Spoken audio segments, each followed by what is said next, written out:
नमस्कार, मैं भावना दास, आप देख रहे हैं पल्स 24 न्यूज। चलिए रुक करते हैं आज की बड़ी खबर की ओर। संत आसाराम बापू की हालत गंभीर चलते हुए उनकी रिहाई को लेकर चंडीगढ़ में हजारों की संख्या में पहुंचे साधक मुख्यमंत्री आवास का घेराव करते हुए कहा कि बापूजी की रिहाई करें, बापूजी की हालत गंभीर है। साधकों ने न्याय यात्रा निकाली और श्री योग वेदांत सेवा समिति के द्वारा प्रेस वार्ता की। आइए देखते हैं पूरी खबर। चंडीगढ़ से मोहित सक्सेना की खास रिपोर्ट। साधक संकल्प यात्रा चालू हो चुकी है। निर्दोष पूज्य संत श्री आसाराम बापू जी को न्याय मिले वे उनकी शीघ्र रिहाई हो। ऐसे ही आप देख सकते हैं कि लगातार संत आसाराम बापू जी की हालत गंभीर होने के कारण संत समाज इस टाइम विरोध पे प्रदर्शन पे उतर आया है और हम बात करें शांतिपूर्ण धरने पे भी उतर आया है।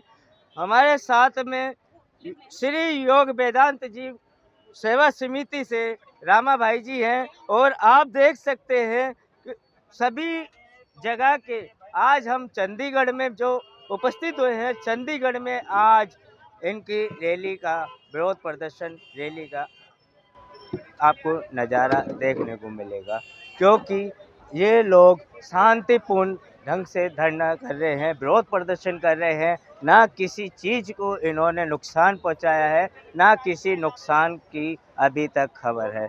हम बात करेंगे वेदांत श्री योग वेदांत जी के सेवा समिति के आश्रम से। क्या नाम है सर?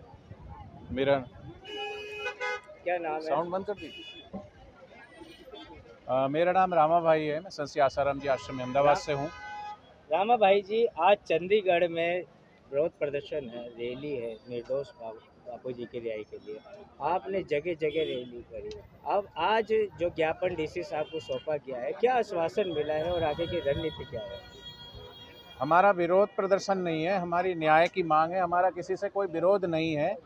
हमारा सिर्फ ये मांग है कि बापूजी 11 वर्ष से कारावास में बापूजी को रखा गया है। निर्दोष होते हुए भी उनको इस तरीके से सज़ा सुनाई है और अभी कोरोना काल में उनका स्वास्थ्य इतना लड़खड़ाया और 1.5 महीने से बापूजी इतने अस्वस्थ हैं कि उनको एम्स हॉस्पिटल में रहना पड़ा अभी 1.5 महीने।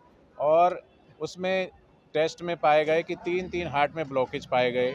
हीमोग्लोबिन उनका बार बार डाउन जा रहा था। एंडोस्कोपी में पाया गया कि उनको रक्तस्राव हो रहा है और बार बार इस तरीके से हार्ट में जो है 99% और 98% और 95% ब्लॉकेज, 3 ब्लॉकेज होने के बावजूद एम्स ने ट्रीटमेंट किया पूरा 1 महीने तक, लेकिन उसमें उसको सफलता नहीं मिली।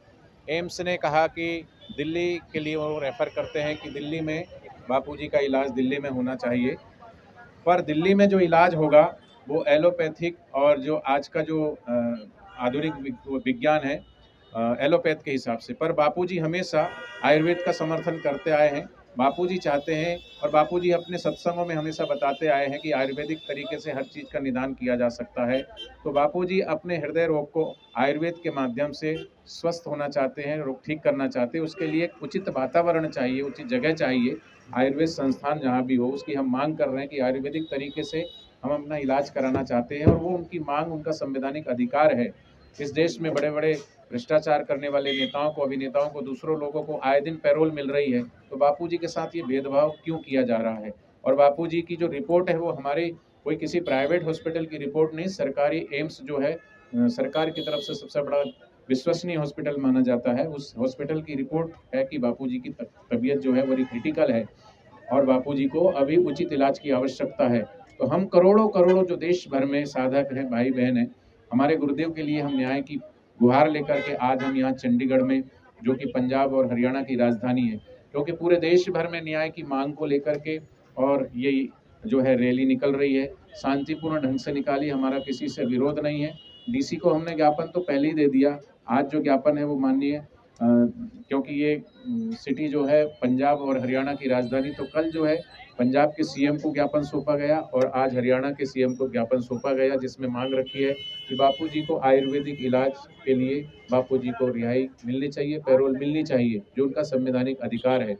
और इसी मांग को लेकर के आज यहाँ पर देख सकते हैं पूरे ग्राउंड में कितने कहाँ से पूरे हरियाणा पंजाब से पूरा अभी भोजन के लिए निकल गए लोग यहाँ पर अपनी शांतिपूर्ण ढंग से अपनी मांग को लेकर के आए और यही हमारे बापूजी ने हमको ये सिखाया। हमारा किसी से कोई विरोध नहीं, हमारा तो सिर्फ यही गुहार है, प्रार्थना है माननीय न्यायालय से और राज्य सरकार और केंद्र सरकार से कि बापूजी को न्याय मिले।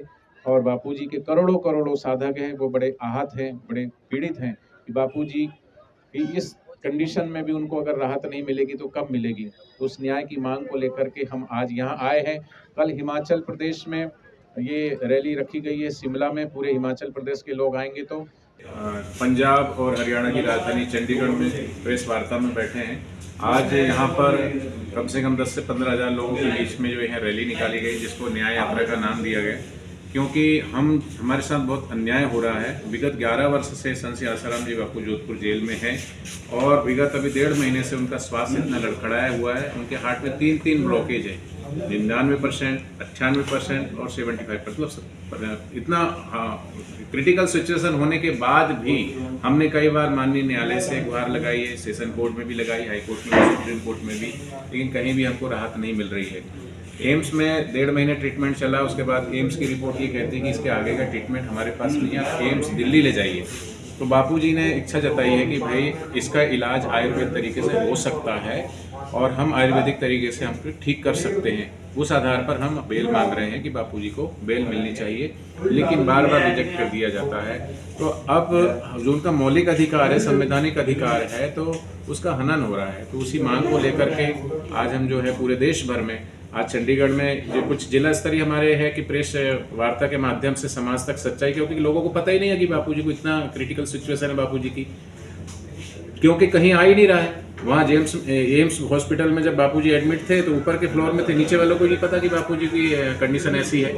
तो किसी मीडिया में नहीं आया, कुछ नहीं आया, तो हम प्रेस वार्ता के माध्यम से बापूजी की यथा परिस्थिति जो है अवगत कराना चाह रहे हैं। एक तो प्रेस वार्ता के माध्यम से, दूसरा जो भी डीसी है महोदय हैं, कलेक्टर, उनको भी ज्ञापन दे रहे हैं। उसके बाद जो माननीय सांसद हैं उनको भी हम दे रहे हैं। ये तो जिला स्तर पर, राज्य स्तर पर जो है हमारा वो, जैसे हमने आज यहाँ पर रैली निकाली है, उसमें पंजाब और हरियाणा के सब साधक आए हुए थे, तो ये राज्य स्तरीय हो रहा है। तो ये पूरे भारत भर में ये मांग उठ रही है बापूजी की, क्योंकि आप खुद देखिए ना, इस सिचुएशन में अगर उनको नहीं मिलेगी बेल, उनका जो अधिकार है, तो हम किसके सामने जाएं। हम जहाँ भी हमको लग रहा है वहाँ हर जगह गुहार लगा रहे हैं, इसलिए आज हम चंडीगढ़ में आए। आपको क्या लगता है कि ये गुहार जो है आपकी मानी नहीं जा रही है या क्या हो रहा है?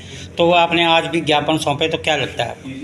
हमने यही बोला है कि भाई हमारे को जो हमारा संवैधानिक अधिकार है उसका कहीं ना कहीं हनन हो रहा है, भेदभाव किया जा रहा है। हम देख रहे हैं कि आए दिन कभी कोई बाहर आ रहा है बेल पर, और वो स्वस्थ है, कोई आ जाता है कि भाई मेरी बेटी की शादी है, वो बेटी की शादी के बहाने आ जाता है। मेरी बीवी की तबीयत खराब है तो कोई बीवी के बहाने आ जाता है। मेरी माँ की तबीयत खराब, उसके बहाने आ जाता है। इवन कई कहते हैं कि मुझे बच्चा पैदा करना है, उसके लिए भी कोर्ट उसको दे देती है, वो बच्चा संतति उसके लिए आ जाता है। ये सब प्रावधान पर उसको सबको बेल मिल रही है। तो क्या ये प्रावधान नहीं है कि उनकी अगर इस तरीके से क्रिटिकल सिचुएशन है और अगर वो बाईपास या उसमें नहीं जाना चाहते स्टंट के उसमें, और क्योंकि अभी 87 वर्ष की उनकी उम्र है, तो नेचुरोपैथ आयुर्वेदिक तरीके से वो अपने आपको पूर्ण स्वस्थ रखना चाहते हैं, तो वो उनका अधिकार है, उनको मिलना चाहिए। बापूजी के पास ऊपर कितने केसेस रजिस्टर हुए और कितनों की उनको राहत मिली? देखो, जो भी केस, जैसे मैंने बताया आपको कि 2008 में ये बापूजी की संस्था के ऊपर पहले किया गया, गुरुकुल को बदनाम करने के लिए 2008 में वो केस हुआ, उसकी जांच चली और त्रिवेणी कमीशन जो है बैठाया गया और 2013 में क्लीन चिट मिली। एक तो यही लगाया गया था। जब उसमें वो सफल नहीं हुए तो फिर इन्होंने पोक्सो एक्ट लगाया है, और पोक्सो एक्ट किस तरीके से उसके बाद ये दुरुपयोग हो रहा है। सांसदों के पास हम इसलिए जाते हैं कि जो सांसद ही वहाँ बैठ कर के कानून जो है पास होता है संसद में, तो इस कानून का भी दुरुपयोग हो रहा है। कहीं ना कहीं इस कानून की आड़ में किसी को अपना वैमनस्य मिटाना है, किसी से अपना बदला देना है किसी भी तरीके का, तो वो ये देखा जा रहा है। इस कानून बनने के बाद इस कानून का किस तरीके से दुरुपयोग हुआ और कितने केस हुए हैं वो भी पूरा हुआ है। तो हम चाहते हैं इसमें भी संशोधन भी होना चाहिए। आगे भी आप आंदोलन को जारी रखने का आपका है विचार? जी बिल्कुल, पूरे देश भर में ये आंदोलन जारी रहेंगे और न्याय की मांग को लेकर। अगला राज्य कौन सा होगा? अभी मैंने बताया आपको कि 10 तारीख को एक तो छत्तीसगढ़ में है, पूरा रायपुर में, और बिहार का पटना में है, और उत्तर प्रदेश का लखनऊ में है। 11 तारीख को हम जो है बड़ा मूवमेंट जो है जयपुर, पूरे राजस्थान। अंत में अभी राज्य सरकार से या किसी से भी आप क्या मांग क्या कर रहे हैं? देखो, मांग तो देखो, हमने कभी भी किसी भी तरीके का कोई वो नहीं किया है, किसी के खिलाफ नहीं गए हैं। हम कानून का सम्मान करते हैं, न्याय व्यवस्था में हम रहने वाले, संविधान को मानने वाले हैं। और इतने 11 वर्षों में देखो अभी भी हम कितने शांतिप्रिय तरीके से, आज 10 से 15 हज़ार लोग थे, कहीं भी कुछ हुआ शांतिप्रिय ढंग से सब लोग गए, अपनी मांग रखी। तो हम सभी न्यायालय से भी गुहार लगा रहे हैं और केंद्र सरकार, राज्य सरकार की तरफ से भी हम अपनी प्रार्थना रख रहे हैं कि उनका जो संवैधानिक अधिकार है वो दे दिया जाए, उसका हनन ना हो, जिसके कि आगे चलते सभी को कानून पर विश्वास रहे। ऐसी तमाम बड़ी खबरों के लिए बने रहें पल्स 24 न्यूज के साथ। धन्यवाद।